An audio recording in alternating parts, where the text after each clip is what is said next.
Everyone, तो हम Pseudomonas की डिजीज़ पढ़ रहे थे और अचानक से वीडियो आई डोंट नो क्यों बट बंद हो गई। खैर, तो हम पढ़ रहे थे कि सीडोमोनास की वजह से स्किन इन्फेक्शंस हो सकते हैं और स्किन इन्फेक्शन में बीच में आपका गैंग्रीन बना हुआ होगा और साइड में आपका रेड स्वेलिन रीजन होगा, तो हम इसको इरिथमा गैंग्रीनोसम बोलते हैं।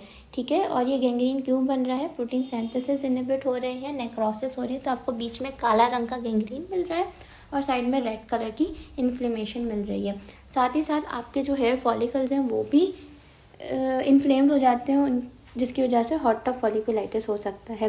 ब्लू ग्रीन कलर का पस मिल रहा है, आप समझ जाएंगे कि ये आपका इन्फेक्शन जो है सीडोमोनास की वजह से हुआ है। कुछ लोग बहुत ज़्यादा पानी में स्विमिंग कर रहे होते हैं बहुत लंबे अरसे तक, तो इनके कान से हरे रंग का पस आता है, तो आप डायग्नोसिस बना दोगे कि ये ओटाइटिस एक्सटर्ना है, स्विमर ईयर है। क्यों हो रहा है? सीडोमोनास की वजह से। कुछ लोग हैं जो बहुत लंबे अरसे तक अपने लेंसेज लगा के रखते हैं, तो इनकी आँखों का जो आँख होती है वो ग्रीन हो जाती है। ग्रीन हो रही है तो आप समझ जाएंगे सीडोमोनास की वजह से हो रही है, यानी कॉर्नियल अल्सर, केराटाइटिस, ये सारी चीज़ें हैं।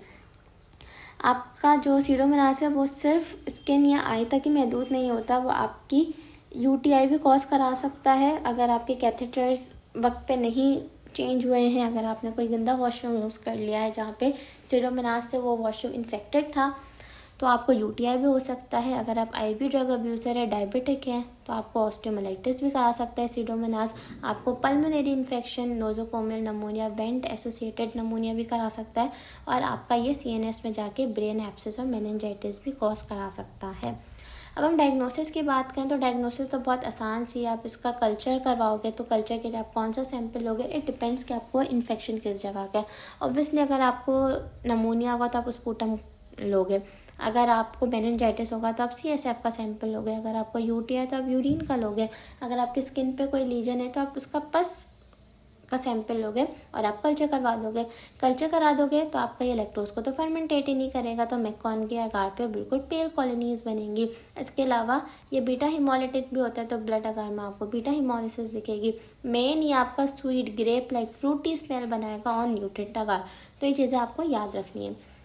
ग्राम नेगेटिव है तो ऑब्वियसली ग्राम स्टेनिंग पर आपको ये पिंक कलर का दिखेगा, और ये कैटलेस पॉजिटिव है, ऑक्सीडेज पॉजिटिव है। मेन चीज़ आपको ये याद रखनी है कि आपका फ्रूटी स्मेल देता है।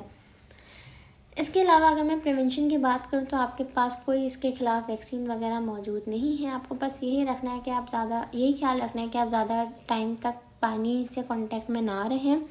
आप अपने बाथ टब्स वगैरह को प्रॉपरली वॉश करें, अपने स्विमिंग पूल को क्लोरिनाइज करा दें, कैथेटर्स वगैरह को वक्त पे रिमूव करें, हाथ अच्छे से धोएं। आपकी हाइजीन, पर्सनल हाइजीन बहुत ज़्यादा ज़रूरी है, और आप जो कॉन्टैक्ट लेंसेज हैं उसको भी साफ़ सुथरा रखें। यहाँ पे हमारे बैक्टीरिया ग्राम नेगेटिव रॉड्स भी कंप्लीट होते हैं। आई होप आपको चीज़ें क्लियर होंगी। अगर आपको कोई भी क्वेश्चन होता आप पूछ सकते हैं, पेपर में गलत ना कीजिएगा, बल्कि सारी चीज़ों को बहुत समझ के गौर से पढ़ के कीजिएगा। चीज़ें बहुत आसान होती है, बस आपको थोड़ा ज़्यादा कॉन्सेंट्रेट करना पड़ता है।